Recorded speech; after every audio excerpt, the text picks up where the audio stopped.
Welcome. Hey, listen, let's put it out there right now. Myself, those of you obviously have been on my podcast before, see me talk, Coach Schuman. I'm here with the godfather of recruiting. The guy, when I started back in 2005, was already doing it for five You five plus years. you had Mike events, Farrell. three events you had that year, right? Three. The first year was one. All right, New Jersey. Yep. Actually, maybe we did two. We did two. You're right. We did two in New Jersey, right, that year. And then You branched it branched out. Yeah. three, and then 50. And then 50. You didn't stop. You didn't go 3-8. You just went 350. We went in there the 1 year after we did. I think we did 15 one year, like in between. Crazy. And we went in there, and I said, "What do you think about us doing?" I think it was like 48 events. I said, "We're not going to be able to do it many years ourselves.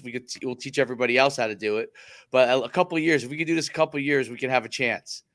And everybody was like, "Let's do it." What the heck? We were all pretty young, hungry. We I were started young. my own camps, the VTO camps, in 2010. That was 12 years ago.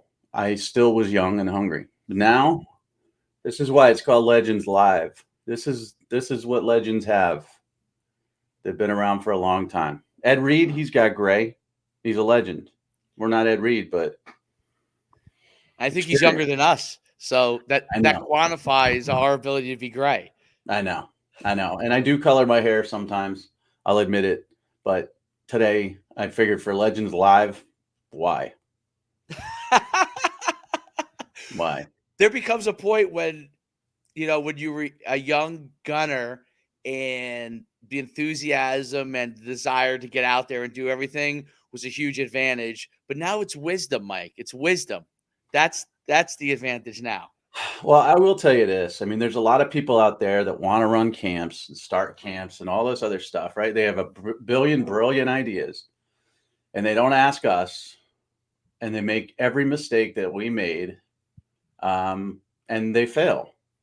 And I could tell them, and you could tell them, what a dumb idea this is, what a bad idea this is, what a smart idea this is. Oh, I wish I did this in my first year instead of my sixth year. I did it for other people making money, which was stupid. You did it at least for you making money, but now we're gonna make money together and entertain as well. We're the old guys are gonna talk about name, image, likeness. Get off my lawn. I'm not that way, but something's got to be changed. It's just crazy. It's crazy that so much has changed in college football in the last year. I can't even keep track of it. I don't think the coaches can keep track of it either. I was at spring ball with my 7-on-7 club, and I was talking to the guys at Rutgers, and they just said it's a constant 24-hour deal. You remember recruiting guys would call you up back in the day and would have time. Like Jeff Halfley, who's at Boston College, when he was at Rutgers, to come to my office and we would just talk about, okay, what have you seen at the camps this year? Who were like, the top 15, 20 guys that you've seen in this grade or whatever. They just have guys that are just basically from 7th grade on looking at them to see, is this guy a potential, and it's 24/7. There's no, and with the portal, I mean, you're an expert on the portal.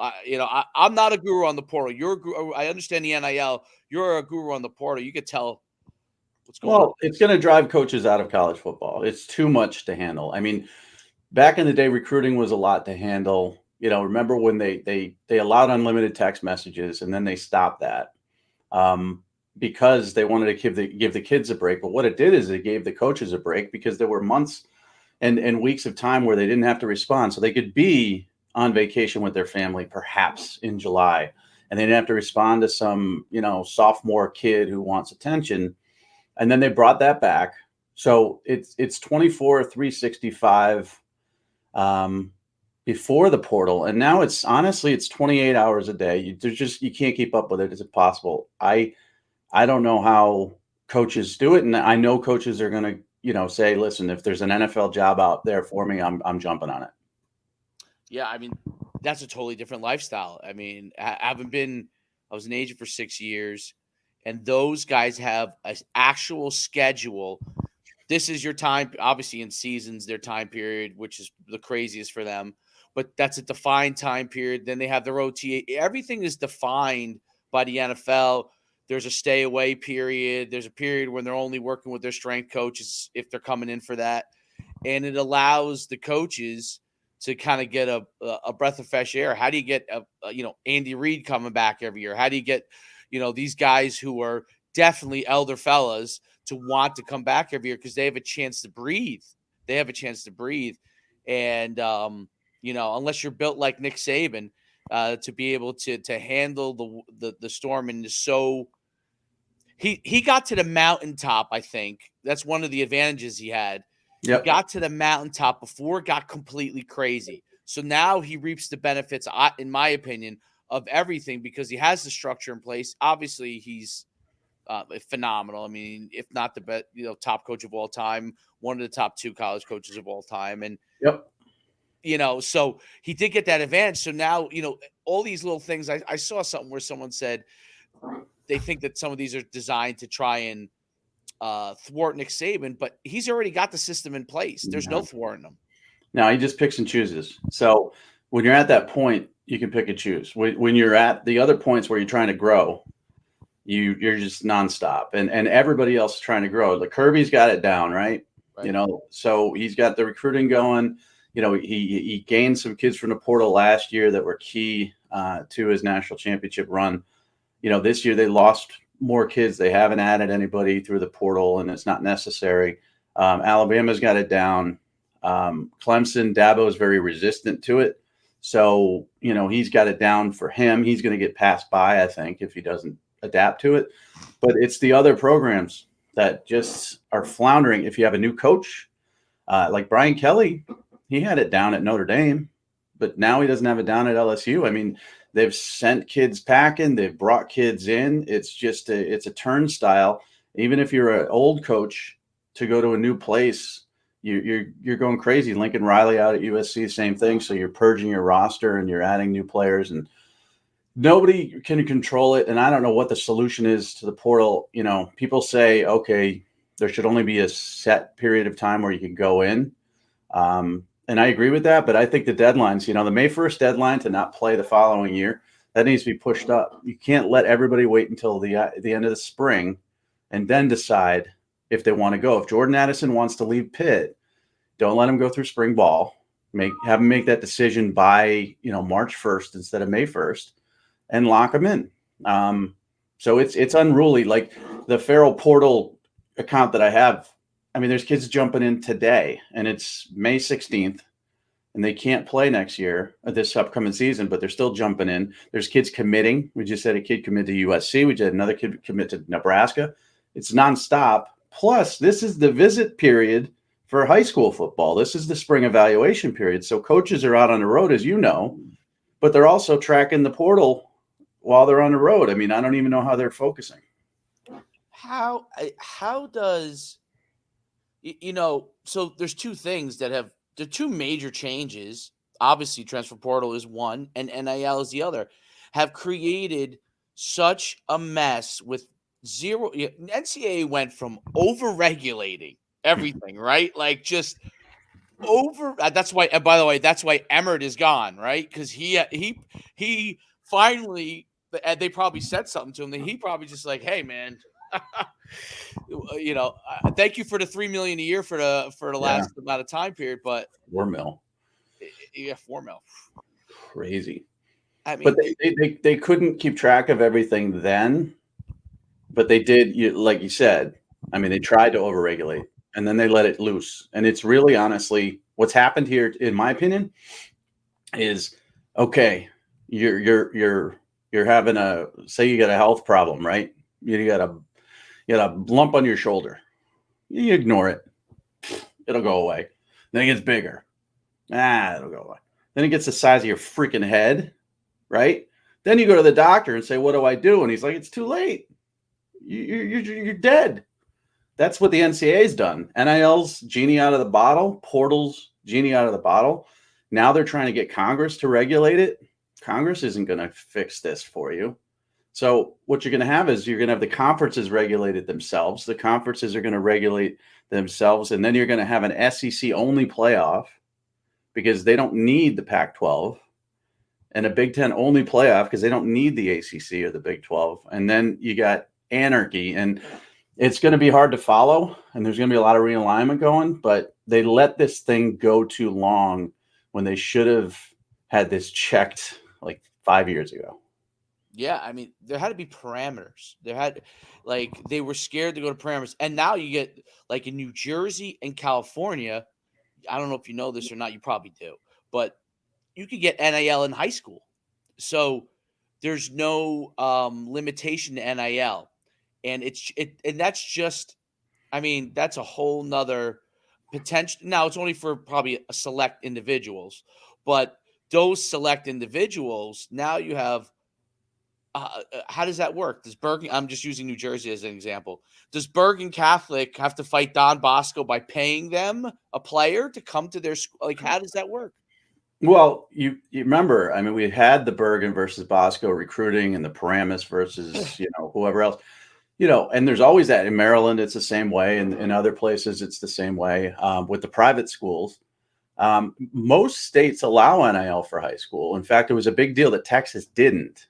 Right. And that was one of the reasons why, when Quinn Ewers committed, he wanted to graduate early and go up to Ohio State so he could make Columbus, Ohio NIL money rather than sit in Texas for another year that he didn't need and not make any money. So, I don't really know on the high school level, the investors in NIL aren't ready yet to jump in on guys unless their name is Arch Manning, but they will be soon because we know who the great players are going to be. We just do. For the most part, they can bust out, but you've seen so many ninth graders that you could say this kid's going to be great.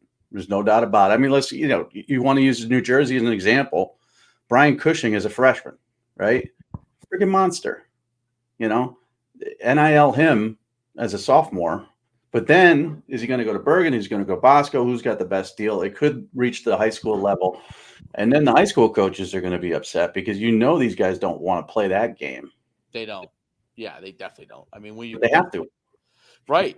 It's absolute. And you know what's so interesting too, and this is not obviously we're in football, but I did something on the Cavender twins and how you know who they are, the girl basketball players. I've heard of them. I don't know a lot about them. They did a multi-million-dollar deal when they were, I can't remember if it's Fresno State or San Diego State they go to. I always get those two confused, but it was one of those two. And then this year, Miami, because Miami has that whole collective, they transferred the twins now they're transferring to Miami, and they're going there because they got a much more lucrative NIL deal. Now they are very good basketball players, but they're a unique situation. They're twins. They're all over TikTok, and they have all these followers. So there's going to be that kind of play that I think, I don't know. I mean, it could affect with the girls. It hasn't affected their play. They might be the biggest NIL financial recipients of everyone, but I wonder how coaches. Basketball's less people. It's very difficult to manage those guys or gals, but football is a lot more people. How do you manage so many of those? If all of a sudden you got 15 guys with deals, I don't know. Yep, and 70 without.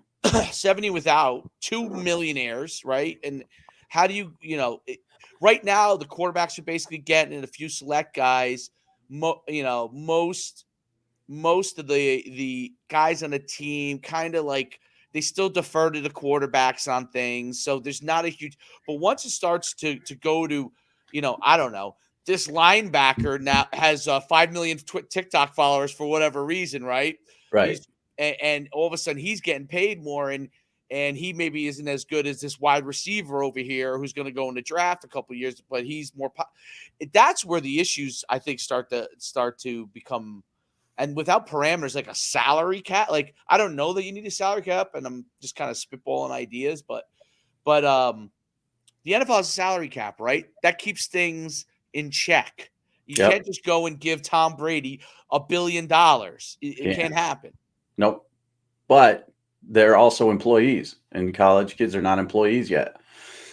And if they do become employees, then what do? You know, then they have to pay for their own schooling and all that stuff. And some can afford it, some can't. You know, some are making 2 million, some are making nothing. And then as employees, I mean, what, you know, do they have benefits? Can you fire them? Can you fire a running back for fumbling in a key game? Can you fire Tank Bigsby for not getting out of bounds last year against Alabama? Can you, like, how do you handle them as employees? At the NFL, you can fire them. You can cut them.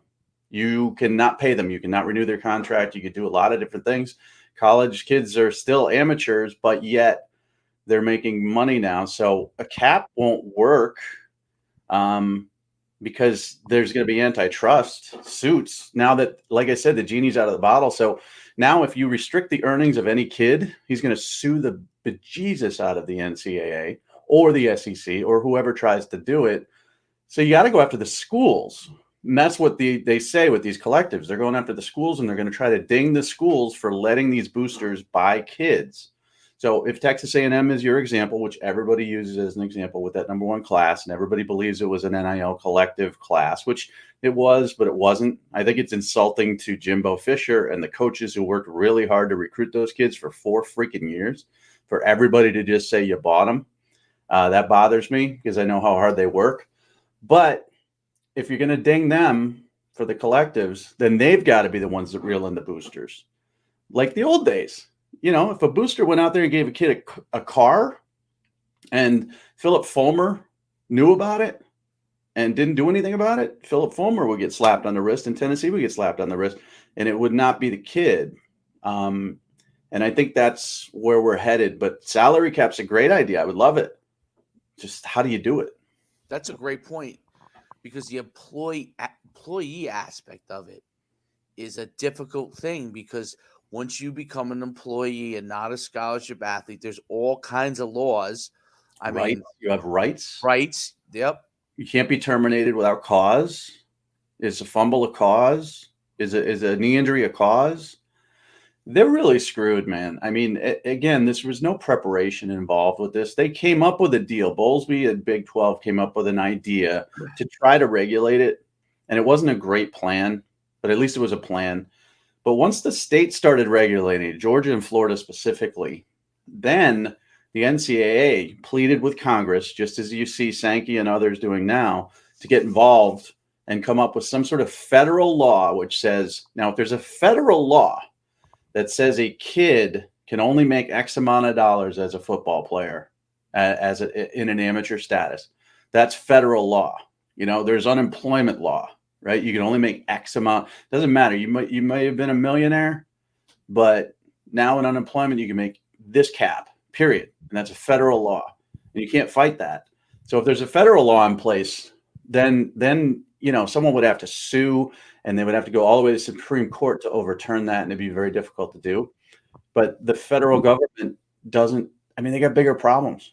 This isn't their problem. For these whiny billionaires, you know, and millionaires, schools. The problem I have is that the small schools are going to be weeded out. The Wake Forests of the world are not going to be Power 5. There's going to be no Power 5, and those schools are going to be left out. And that's going to hurt their academic standing. It's going to hurt their enrollment. It's going to hurt their ability to teach. It's going to hurt their other sports. So those type of programs are going to be left, and we're going to end up with like 30 power programs that are getting rich, and the other ones are just going to drop off.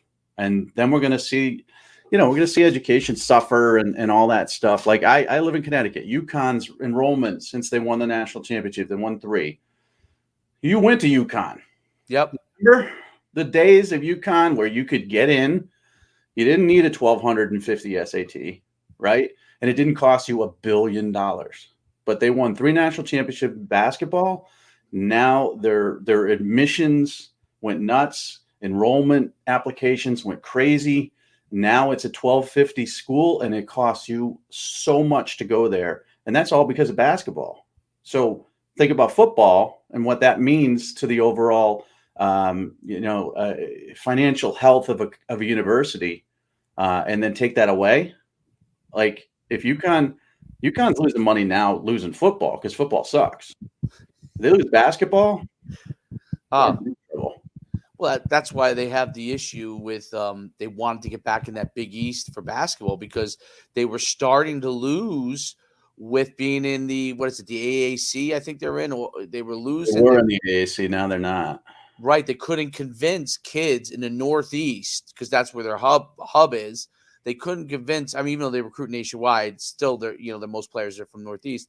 They couldn't convince the Northeast kids to want to go play Tulsa. I mean, that's the bottom line, and it's nothing against Tulsa, but if you're from New York or New Jersey, they want to play Syracuse. They want to play. They want to play those games. Duke. They want to play those East Coast games that when they go on TV, all their friends know the teams, so on and so forth. And so that was a financial move 100% to go there because they would be able to get the players they want. And then it also, in turn, I mean, their biggest mistake was Rutgers is a bigger market. They went to the Big Ten, and then they were hoping to get in the ACC, I think, and because of basketball, but they did not move. And this is a couple of ADs ago, I think, and they didn't move quick enough. And I think Syracuse in the ACC, right? Yeah. So Syracuse took that spot. Well, BC blocked them too because what happened when Right. BC tried to go to the ACC with Miami and Virginia Tech, UConn sued them, and the governor filed a lawsuit against them. So when BC, won that battle and got in the ACC, the second UConn tried to apply, Gene DiFilippo at BC was like, no. We don't want them in. We don't want any part of them. So then they tried to get the Big Ten, where Rutgers ended up, but they didn't have the TV market because the TV market doesn't matter now because cable's dying. But back then in 2007, when we were going through college expanse, the TV market was huge. UConn's no TV market. Rutgers is New York. Now, we all know nobody in New York watches Rutgers, but you could get those games in those areas. So the Big Ten liked the contiguous state thing to get Maryland and Rutgers so that they could go into New Jersey and say, come to Ohio State and your family could still watch you because the Big Ten network's going to be in New Jersey. So UConn made a lot of bad moves and they tried to piggyback with some schools, but they're kind of an example of a program that fell off. I mean, they were in the Fiesta Bowl. Yeah. I mean, they were a BCS Bowl team. And they just lost out. They didn't have a spot. They were hoping basketball would save them. And during the realignment and the musical chairs, they just didn't land a spot, and now they're dead. West Virginia hung on, got in the Big 12. They wanted the ACC. The ACC said, you're not good enough academically. They wanted the SEC. SEC said, you're not good enough, for us football-wise. They hung on and got in the Big 12, but the next round of realignment is going to kill a lot of these teams off. And I think it's going to turn people off too, because, parity doesn't exist in college football now. It's either Alabama, Clemson, Ohio State, Georgia, LSU. One of those programs wins it all. Parity is going to be even harder to come by with conference realignment, with these TV contracts, with NIL and all this other stuff. So I don't know what we're headed towards. Yeah, I don't know how you can have parity when you get in a situation where, let's say I think Louisville has a player they lost, right, to Alabama. Yeah, Tyrell Hatton. Yep. That's. I mean, so you go to a program that's has a pretty good reputation, pretty good, and you become an elite player, and you think, well, you know what? Now it's about me improving my draft status, right? So I've gone to the mountaintop at Louisville, or you could say UConn or Rutgers or any of those places that can get a certain level of recruits, but can never go to that next level or hasn't gone to the next level consistently.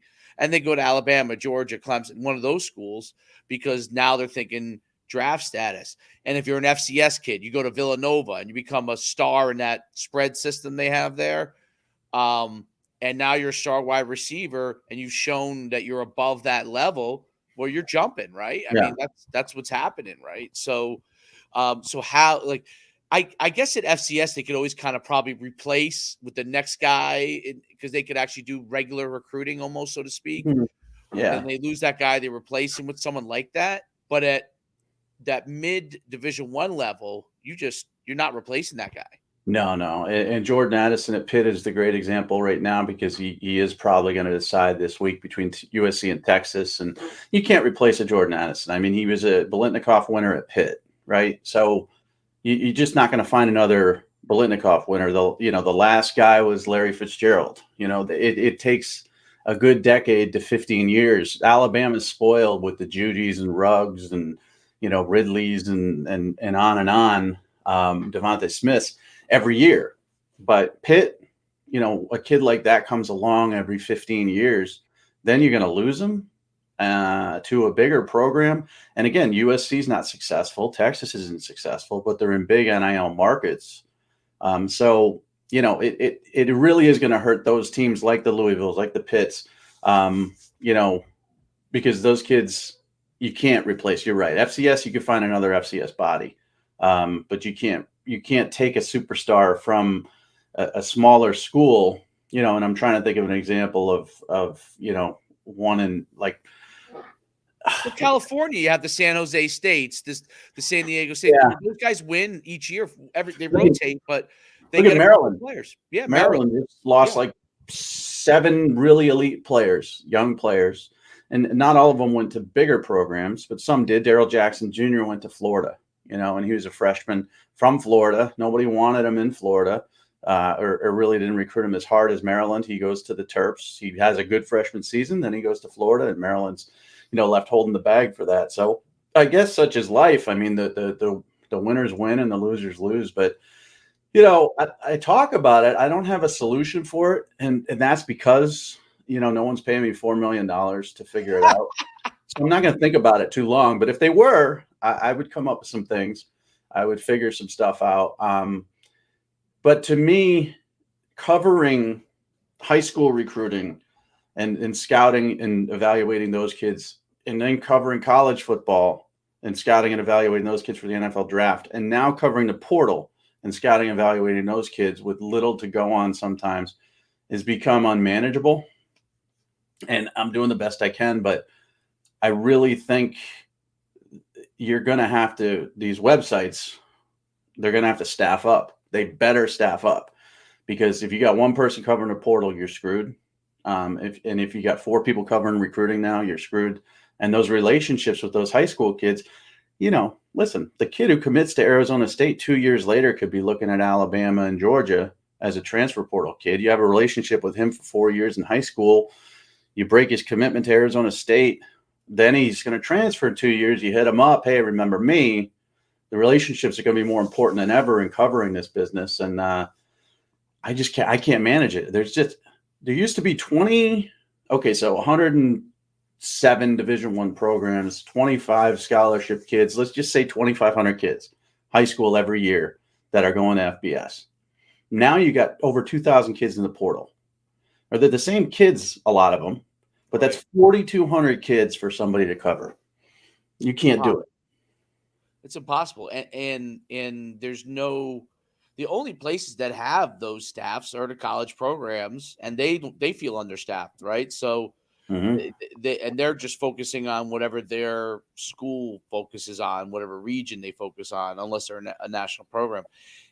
It's definitely, and there's so many alternative recruiting services coming in. See, I think that's one of the things, and why we got together, why we're offering our services as well, is because I think the families need some reliable people that they can get information from, because there is so many people putting information out. Like, I've never seen more 19-year-olds doing analysis for XYZ organization. Like what we're doing now, like analyzing players. They just played high school football themselves, if they played a football, and they haven't even had it. No one's taught them it. It's like, go analyze players. They make it up. I mean, listen, I started at 27.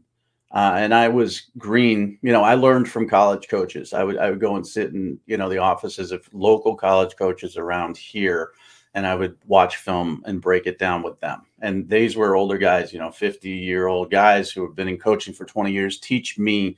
19-year-old kids, they just see what they see on the internet and they just copy it. And they say, oh, fluid hips, great back pedal, blah, blah, blah. But they have no credibility. That's the thing. So, but this is what I've run into, okay, since I've gone independent. There are some kids out there who know who I am, who want to be rated by me because they know I've rated kids for 25 years, right? And I've go back to, I'm trying to think, the Adrian Petersons of the world and the Vince Youngs of the world, and even before then. And then there's the kids who just want a ranking. They don't care. It could be some, Johnny slap butt 19-year-old kid putting 5 stars on him, and he's going to crow about it. So the kids that want it and earn it, those are the ones that intrigue me. Those are the ones I talk to the most. The other ones who just star chasing, and they, some cropped up, website with 20 followers, it gives them a 5-star and they put that on their profile. Good. Have fun with that. But what we're offering is sort of promotion for those kids that nobody's seeing, because this is the other thing too, with the portal and the high school, right? You got 4,200 kids being covered on an annual basis. More and more kids are going to slip through the cracks, more than ever before, because high school recruiting is now roughly 50 to 60% of a college's focus. So signing day comes, and it's no longer, let's take a full class of 25. Let's take a class of 20. Let's hold 5 back for the portal. Take a class of 18, hold 7 back for the portal. Let's roster manage. Let's move some kids off our 85. But with the portal being so important now, high school recruiting is less important, and you're just going to have more kids go FCS, and those FCS kids are going to have to start at FCS and then go off to Power 5, and the kids need more exposure than ever, I guess, and I guess that's what we provide. Well, it's a farm system now. I mean, it reminds me of like when you see guys get drafted out of high school for baseball, right? And they go down to single A, depending on where they're drafted. Right? Maybe they start a little higher if they were drafted first round, but they go to whatever level was appropriate in their draft. Whether it's single A, double A, and then they move up based off of their performance levels. There are guys that never get out of single A or double A. There are guys that are in single A literally for a week. They're in double A the next week. They're triple A, and within the end of the year, they're in the major leagues, right? So those are a lot of times the first rounders that work out, right? So that's what for the and if I was the NFL, do you really even care? This is just the ultimate farm system for you. It's like it's a free farm system. They never they don't. Oh, you want like the same thing? Like, oh, USF wants to. We don't need to put on any leagues. People want to put in other leagues. We have college football, and it's a free farm system. And we could see guys. The transfer portal almost is like good for the NFL. I would almost say because he's really good and he's at XYZ school. Oh wait, Alabama took him. Oh, he's on our radar for the draft for sure now. I mean, the colleges are doing their jobs for them now. Jared Verse is a kid who went to Albany, right? Now he's going to Florida State. Now, in pre-transfer portal, he would probably have to sit out a year, probably wouldn't be as attractive to as many schools. But now he's Jermaine Johnson, right? So now you're looking at him, if you're an NFL team, you don't even have to really scout his Albany stuff. You just wait to see how he does at Florida State 1 year, just like Jermaine Johnson, and then you decide whether you want to draft him or not. Before, you would have to find that kid. You'd have to have a local scout who handles the Northeast. I got this kid from Albany. You got to watch him. Then you'd have to show him to everybody else because nobody believes a kid from Albany is any good. And now that job's done for them. So the NFL loves this. Absolutely. And it is a farm system. FCS to FBS to Group of 5, and then, FBS is Group of 5, Power 5. Even Division 2. I've seen Division 2 kids jump to FBS Group of 5. And that job is done for them. So now the colleges are the ones who have to scout these kids for the NFL. But they still miss a ton. I mean, there's still so many kids out there that aren't going to get an opportunity to be recruited And I'm not talking just Power 5. Listen, Alabama, if you're not Alabama quality, you're not going to Alabama. You want to send us an email and you want a video, you're not going to Alabama, right? You don't need us. But let's say Western Kentucky, right? Where you could be Bailey Zapp. And Bailey Zapp went to Houston Baptist, Division II, right? And then he goes to FBS Power Group of 5, Western Kentucky. Now he's drafted in the NFL. I think the Patriot? No, somebody drafted. Yeah, Patriots. You're not going to do that without some exposure and some help. And I guess that's kind of what we're offering. I wonder if that kind of stuff will go into college. Like, so how we do this stuff with high school, when these kids go into transfer portal, do they then begin to need some of them? Listen, the guys are going to Alabama. You're right. They don't need. Yeah, they DM us all the time. Yeah. Oh, yeah. I get DMs. Can you help me get exposure? I'm in the portal, and my first thought is like, why are you in the portal? First of all, why are you in the portal if you need help? But so many kids jump that there's like 600 kids out there in the portal right now, have no home, need help. Right. So, yeah, it's part of business. It's another part of the business. Yep. I saw Don. And this was interesting. Do you know Don? He is. I don't know if he still is Tom Brady's agent, but he runs like this on the West Coast in California. This like I don't know, for lack of a better word, a semi-pro league where every once in a while somebody comes out of there and gets picked up by somebody. But what he did is he took a next step. Was he's doing like a transfer portal like combine. I saw that. And I don't know how many people even went, okay? But the thought process of what he's doing, I understand the thought process. He's like, well, okay, some of these might be prospects maybe for this league I have. They might be prospects for the NFL that I need to keep an eye on because I'm an agent. And then maybe I could place some of them if they show up and they're good enough. At a place, and now I have that relationship with the school too, right? Because a lot of the agents haven't been in the business. A lot of them have relationships with certain colleges. People don't realize that, but there are certain colleges that now the Jimmy Sexton, he controls like the SEC, right. But the Bill Belichick Rutgers thing, right. That's right. Rutgers, there's guys there. I knew there were guys that were like 2 or 3 guys that would always have ins at Rutgers, right? And then when I was doing it by 3rd or 4th year, we all of a sudden, we were just every year, one guy from UConn would go with us. Like, it was just like, okay, me and my partner were both from UConn and we played there. And it was, you would land the guy, from UConn. Like, so those are ongoing relationship things that are offshoots that are so it is fascinating. I'll tell you this. It's fascinating. Like, sometimes I see it and I go, oh, this is just a complete mess. And then sometimes I see it and I say, it's fascinating if they could ever hire the NCAA. I think it I don't know. I don't know if it's the NCAA or the leagues, but if they ever could get the right person in place, they could figure out how to put parameters in place in a collaborative way and really make it where there's all kinds of opportunities that would come from. I just don't know. But here's the thing: they need a calendar, because camps need calendars, right? You can't run camps without a calendar. You have to know when your camps can be run. You can't run them during high school football season. So if high school football season is 365 days a year, you can't run camps, right? And right now the portal's 365. Now, once they figure out a calendar, maybe you could prop up some transfer portal combines or workouts or, NFL combine types for the portal kids. Yep. That's a business. The exposure part is a business.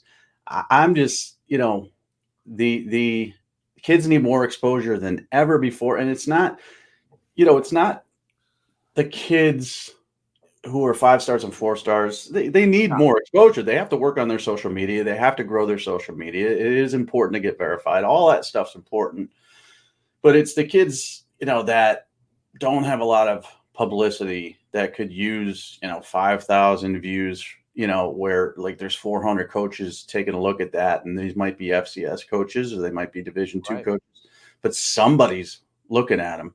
It's so hard to get out there now, especially with, I know all the recruiting services, because I used to work for one, they're focused even more than ever on 4 and 5s because they don't have the staff to handle 3s and below. So, it's going to be tough for those kids. And we're not going to change lives, I don't think. I mean, there might be a kid. I mean, it'd be great. It'd be great if one of these kids that signs up for our package turns out to be a college football starter and then ends up being an NFL player down the line. That'd be kind of cool. Right. And we've all seen kids at your camps and the camps that I've been at that didn't get recruited heavily that ended up going on to be having great NFL careers. I mean, who was the dude with the Giants from Patterson? Jabril? No, Cruz. Victor Cruz. Victor Cruz. Yeah. Nobody wanted him. Nobody touched him, right? Yep. Didn't he go to UMass? He went to UMass. And they weren't even FBS at the time. So the Victor Cruzes of the world, those would be fun for us because we've done it all. And now it's kind of time where it'd be kind of fun for us to discover a kid where back in the day we discovered him, but well, it was interesting. I coached against Victor Cruz because we were in the same league. I was young assistant at the time. And Victor Cruz, even though there are other guys on his team that went, to Rutgers and other places, I don't remember what it was. I don't know if he wasn't the right height or what. He was by far the best player in the field. I think far. It was academics. I think it was. Oh, maybe it was academics. Okay. He was by far the best player in the field. Oh, I remember him. Him. And you remember Benji Wimberly and Patterson Catholic. They had all these guys, and everybody was offering these kids. And, even Notre Dame would come in and offer some kids, and it's Patterson Catholic. So it's like Patterson is a rough place, right? But Patterson Catholic is where they go to be refined a little bit. And most of them turn out to be busts, right? And then you get a Victor Cruz who has no grades from what I remember, turns out to be an NFL football player. And that's the fun part of it for us is I remember Antonio Brown in high school. He was a 5'11", 165-pound quarterback, right? Central Michigan took a shot at him. Don't know why. And now he's Antonio Brown. It's fun. That's the fun part. That is the fun part. And I think that there will be more and more of that. I thought it was interesting in the NFL draft. I know you cover that in how the Patriots in the first round took the center from, what was it, Tennessee State? Chattanooga. Cole Strange. Yeah. Cole Strange. That's Cole Strange. That's right. I mean, I thought that was interesting as well, like how they felt like they had information on that player that he was warranted him in that round when nobody else even. And they probably could have waited. They probably could have waited for the second round. Most had a third round grade on him, but Bill Belichick don't care. He doesn't. He won Super Bowls. He won 7 Super Bowls. And we talk about the Rutgers pipeline. Right. Rutgers stunk for most of those years, but he found players. He trusted evaluations of people, and they turned out to be. I mean, the McCourtys. You remember one of the McCourtys? I can't remember because they're twins. Was a throw-in. He wasn't a Division I football player. He was a. I don't know whether it was Jason or not, but Rutgers took the second McCourty because Syracuse and BC didn't offer him, and they were twins. So Rutgers ended up getting both of them, and it turned out the one who was the non-FBS turned out to be the better player, Devin or Jason, I can't remember. Right, but those type of stories are out there, and you're right. There's going to be more and more of those now, especially with everybody focused on the portal, right? Because most of the kids in the portal are there for a reason. Either they got homesick, or they couldn't win a starting job, or they got in trouble, right? Most of them. You focus on those, you're going to miss some of these high school kids that are super hungry, that may not have the best academics or may not have the flashiest 40 time. And those guys are going to go on to the UMasses of the world or even smaller and become NFL football players. Explain how that affects high school players, because I think, and I've only been out of high school coaching for a year and a half, but it was starting to affect us then, especially with COVID at the time. But because high school players don't understand, and their parents definitely don't. Explain how the portal has affected the number of scholarships available to high school players in most cases. 25% roughly less. Colleges will now take 25% less high school football players. And that's, some are 40, Some are 10. Alabama's of the world take 3 or 4 portal kids a year. And then you've got other programs that'll take 20 something kids a year. So, it really depends on the school and when the coach is coming in there, but 25% less scholarships available now to not Power 5, just FBS schools. That's a huge impact. Mm-hmm. That's an impact where those 25% now go to FCS, right? And then the ones that were at FCS now go to Division II, and so on and so forth. The Division II getting some money, not a ton, now going to Division III. It's a gigantic slope that goes all the way down the line that affects it. It's very, very interesting, and parents need to understand that is how important it is to get around exposure, really have a plan of what you're going to do and seek out people. I always say this, just because your neighbor played Division I football 25 years ago doesn't mean he knows how the process is now. And that's what a lot of the parents get caught up in. Like they know, they're in their 50s or whatever. They have a kid that's a pretty good player in high school, and the only person they know is some other person that happened to play Division I football 25 years ago and think it's relevant to now. And then they seek the wrong kind of situation. So it's important to get that information. Let everyone know, like, some of the kids today don't understand. There's so much noise out there. So tell people some of the players that your top, like if you had like a top 5 or 10 guys that you've seen, that to help people get a perspective. Every 5-star since 2000, are we talking? You have evaluated? Yep. So 1998, but 1998. On online since 2000. Yep. So give people an understanding of like what that level is and those kind of players and what they look like in high school. It's just, you could tell. And again, there's so many 4-stars. We had, we had your 25 to 35 5-stars every year. Then you had your 350 or so 4-stars. So those guys just sort of pop, and you can tell who they are. And everybody wants to be them, and everybody wants to be ranked there. And 3-stars suddenly became a disappointment, and 2-stars suddenly became an insult. And I'll tell you right now, having seen as talented a kid as possible, Percy Harvin and Adrian Peterson, but also seeing a Freddie Rouse, was super talented, but just a knucklehead, got in a fight with his coaches on the sideline of a national television game, ended up transferring out to, I think, New Mexico. And I don't know what he's doing now. For every great kid that went on to be a first rounder and an NFL star, there's a kid out there who's a knucklehead who didn't. And there's also a kid, J.J. Watt, who went to Central Michigan at first on a walk-on scholarship and ended up transferring to Wisconsin, was a tight end coming out of high school. Travis Kelce was a quarterback, 2-star crappy quarterback coming out of high school. There's those guys who develop a little bit later. And I'll say this as we wrap it up is FCS scholarships now are gold. They're gold. And I'm not saying that, a Power 5 kid's going to pick an FCS school. He's going to pick a Power 5 school.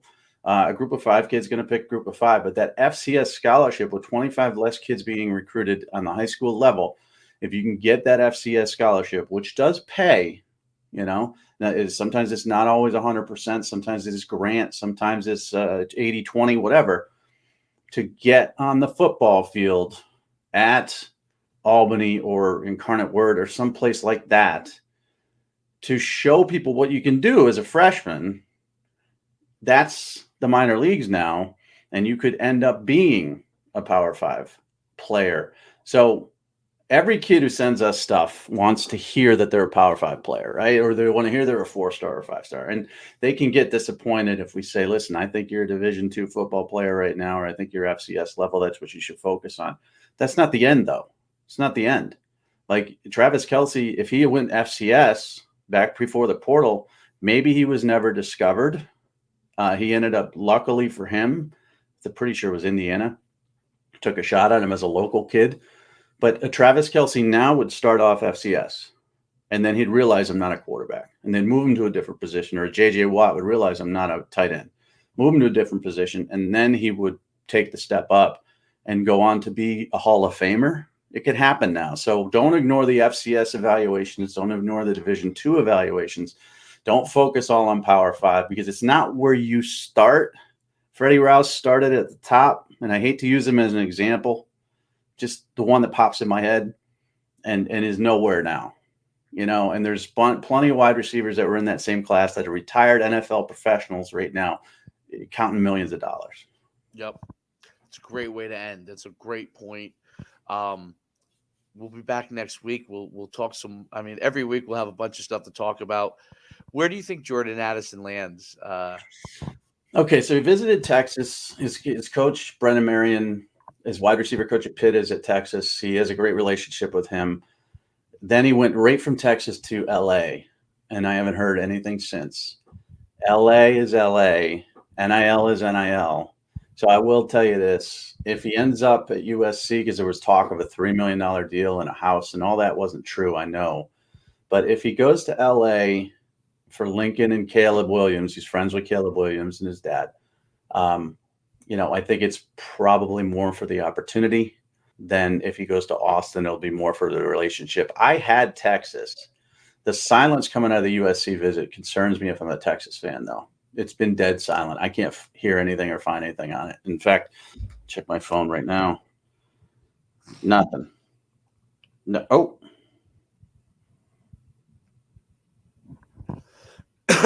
Oh, here's a hint.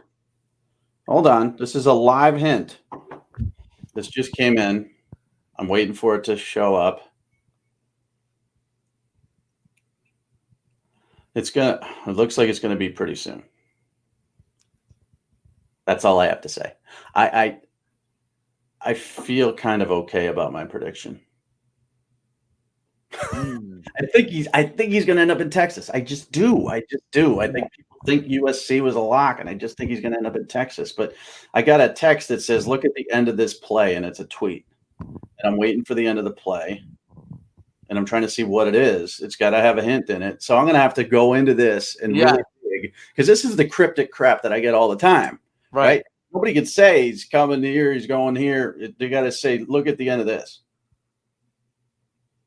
What am I supposed to find out from this? So I'm going to say Texas, but it's just a guess right now. But yeah, go on my website because I'm going to decipher what this freaking means. Oh, I think he's going to Texas. Yeah, that's my guess. That would be the first mover advantage on that one if that comes true.